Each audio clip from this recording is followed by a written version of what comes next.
ఇక్కడ రెండు రకాలు మీరు రావచ్చు. మేము పుట్టింది కాంగ్రెస్, వైఎస్ఆర్, బీజేపీ, జనతాదళ, చాలా రాజకీయ పార్టీలు ఉంది. వాళ్ళ ఆలోచనలు వేరు,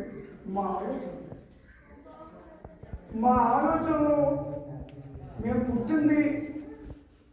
నేను చెప్పాను రెండు వర్గాలను మీకు ముందే చెప్పాను. ఒకటి డబ్బు భూములు కలిగి కార్లు నేల కలిగిన వర్గాలు, ఒకటి భూములు దూరంగా కనీసం మంచి దిగట్టుకోలేని పరిస్థితి, మంచి బట్టలు, మంచి అన్ని ఏది లేనటువంటి వర్గం.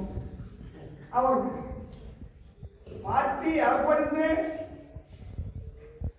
ఇవాళ కాపాడు వచ్చింది మాకు. రేపు వెస్ట్ బెంగాల్